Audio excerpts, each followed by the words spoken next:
في مدينه القصر الكبير، كيفاش كتعيشوا انت والاسره ديالك؟ وانا الاسره ديالنا كنتمعشوا السلام، يعني عايشين السلام، لا خدمه لا ردمه وحنا جالسين فهمت؟ يعني مره واقحه مره مقتوله. المهم كاين لا معاونه لا يديك لا لا خدمه لا والو. الجيران كيتعاونوا مع بعضياتهم وصافي ناكلوا مع بعضياتنا، هذا اللي عنده زاد يعطي لهذا، اما الناس راه مقتوله هنا ما عندها ما تاكل بوريه. حنا الديور يطيحوا لنا هنا ما كيشوفوش فينا.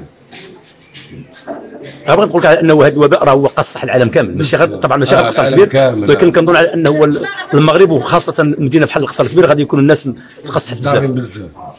حيت ما كاين لا خدمه لا معامل لا والو، كلشي وقع دابا هذه تقريبا بعد شهور حلوا المطاعم، تحركت شي شويه القضيه شويه وسام، واللي ما عندوش خدمه نتسنى تما في المطاعم خدمه ديالو حابسه. شنو اللي عطيكم هذه القوه اللي مازال كاينه التبسيمه في الوجوه بحال اللي تكلمت معنا؟ ربي الحبيب عطينا الصبر والله العظيم من عند الايمان مهم والله. ربي الحبيب ما كيفوتناش، فهمتي؟ ديما نفكر الدراويش هما ينساونا، ربي نفكرنا. عندك شي رساله؟ اش غنقول لك؟ الرساله ديالي هي يتعاونوا معنا والسلام ويجيو يشوفونا في عايشه، راه حنا الديور يطيحوا بالشتا كاملين كيقطروا، وخاصه الديوان راه منطقه تاريخيه وكخصهم يهتموا بهذا واش هذا. ان شاء الله بحال الرساله انا اللي عليا غادي نوصلها، على انه المسؤولين خصهم يشوفوا بحالكم ويشوفوا من حال الديوان، لانه هو عنده تاريخ، وخاصه مدينه القصر الكبير هي اقدم حضاره او حضاريه في المغرب.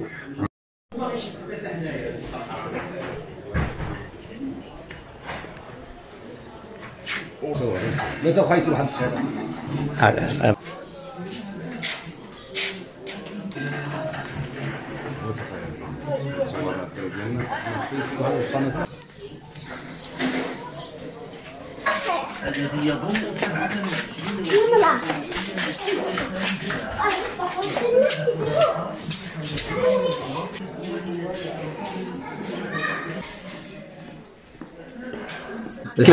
الحمد لله مزيانين على خير وبخير. الله يخص قصحى شويه اصحى فعلا اصحى شويه، ولكن الحمد لله.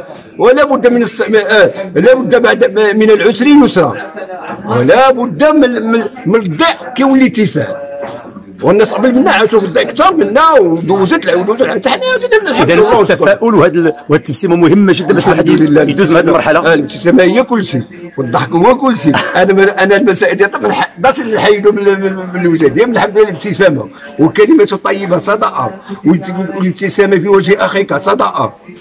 تبارك الله، هذه رساله من القصر الكبير. الحمد لله من القصر الكبير، وكل مدينه القصر الكبير يرحبون بكلمه الابتسامه. ما شاء الله عليك. شكرا جزيلا، ما جيتش نديرونجيك، خليك تصدم على خاطرك. سي حسن الله يعطيك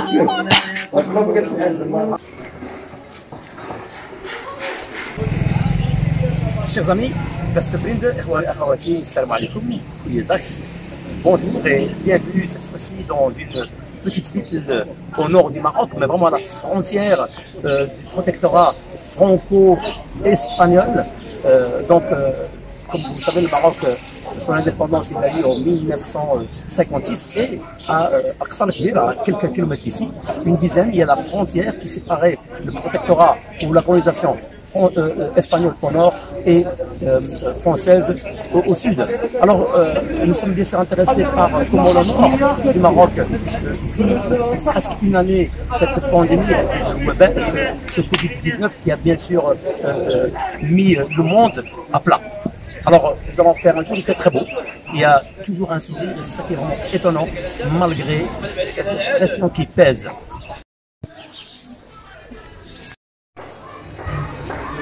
Touristes.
Pour vous dire, Monsieur Hassan, notre association a distribué pendant le Covid-19, pendant la période du confinement, pas moins de 90 000 repas en faveur des personnes âgées, isolées et les résidents des loges populaires sur la commune d'Orsal Kbir. Et tout ça, grâce aux donateurs, grâce aux familles d'Orsal Kbir et grâce à nos amis qui se trouvent en Europe, en Belgique, en France et en Espagne. Donc finalement, cette crise sanitaire, cette crise financière qui touche finalement même ceux qui n'étaient pas réellement dans le besoin, a créé une réelle solidarité, synergie entre le peuple marocain. Exactement, oui, je trouve ça. Elle a créé vraiment une grande solidarité, les gens, la solidarité entre familles, entre amis, et même les gens, ils n'ont pas oublié qu'il y a vraiment des gens dans le besoin, des voisins, des anciens, des marchands ambulants, des petits salariés qui ont perdu leur travail. Et vraiment, ça fait chaud. Est-ce que la ville, le visage de la ville, de votre ville dans laquelle vous vous trouvez, a changé? Non, je trouve pas. Je trouve pas, mais ce sont les habitudes. Vu qu'ils ferment à 20 h pendant le confinement, c'était fermé partout. C'est vrai que ça change. Mais là, la vie, je sens que ça reprend tout doucement, tout doucement. Avant, on vivait quand même dans la peur. Il y avait vraiment ce stress. Voilà, ce stress quotidien de la maladie et la peur du demain. Parce que tous nos projets, toutes nos projections dans l'avenir sont arrêtées. On savait même pas quoi faire. Je sais pas, avec peut-être le vaccin, il y a peut-être une lueur d'espoir. Et avec les beaux temps qui arrivent, je sens que les gens s'ouvrent maintenant, ils sourient et on voit les sourires partout. Et même au niveau des masques, je pense que les gens ne respectent pas assez les consignes lancées par l'État. Mais je sens que... Mais l'État, je veux dire que les autorités sont tout de même, je dirais, assez compréhensifs, flexibles sur ce niveau-là. Périodiquement, cela dépendra des chiffres annoncés chaque jour par le ministère de la Santé. Les chiffres, quand je parle du chiffre, je parle des chiffres des personnes atteintes du Covid-19. Alors, une dernière petite question. Quel est le quotidien de tous ces gens? Ils sont nombreux qui ont perdu leur boulot du jour au lendemain pendant tous ces mois. Je ne sais pas quoi vous dire. Vous savez, au début, il y avait des aides de l'État qui étaient assez médiocres quand même. Mais je pense pendant 2 ou 3, ou je sais plus, 2 ou 3 mois. Mais maintenant, il n'y a plus rien. Il y en a qui vivent, c'est grâce à la solidarité, tout simplement. Et comme on dit chez nous, je pense que c'est le baraka hadra, c'est tout. Hein. Après, s'il y a des aides, il n'y a pas d'aide. En Europe, je pense que il y a les allocations familiales, il y a les aides sociaux, il y a même je dirais un genre de chômage, hein, donc c'est un revenu, même pas un chômage, c'est un revenu passerelle, c'est comme ça qu'on l'appelle en Belgique. Un fonds de solidarité ça c'est clair. Qui a été créé et même qui existait déjà depuis tout le temps, je pense, en Belgique. Est-ce que probablement c'est l'appel que vous faites aux autorités marocaines, c'est qu'ils doivent, ces 3 mois n'étaient pas suffisants et qu'il faudrait absolument... Même pendant les 3 mois, ils n'étaient pas suffisants et le montant versé n'était pas suffisant. Je pense... oui. Ça aiderait aujourd'hui les familles. Exactement, bien sûr. Mais est-ce que c'est une bonne chose, c'est une bonne opportunité. Vous savez ce qui s'est passé? Ça donne ça laisse à réfléchir sur l'avenir. Pourquoi ne pas créer un fonds de solidarité pour l'avenir? Penser à forcer les sociétés qu'ils déclarent leurs salariés, comme ça au moins on a les allocations familiales comme en Europe, le chômage. Là, tu travailles, tu perds ton travail, tu n'as plus rien. Et là, maintenant, je pense que le Jaïha, la pandémie. C'est une bonne opportunité.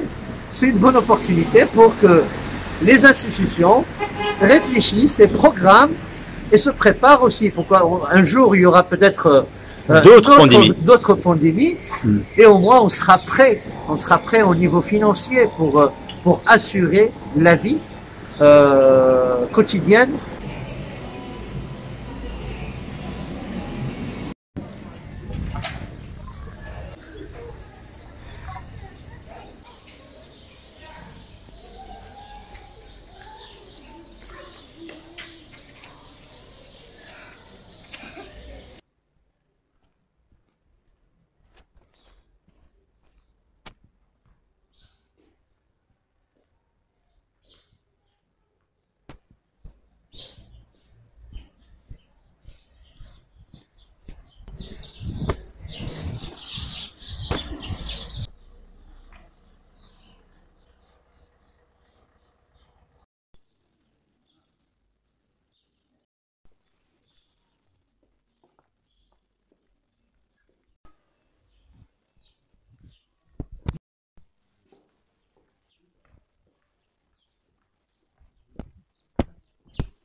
Ce que nous retenons de notre voyage et de la prise de température, de comment les Marocains vivent et côtoient le Covid-19 depuis presque une année. Et ils le côtoient avec beaucoup de positivisme, avec beaucoup de relativisme et avec beaucoup d'optimisme. Le sourire y est en permanence, comme le soleil que nous voyons ici. Continuez avec nous cette série de Essaouira jusqu'à Tanger du sud au nord.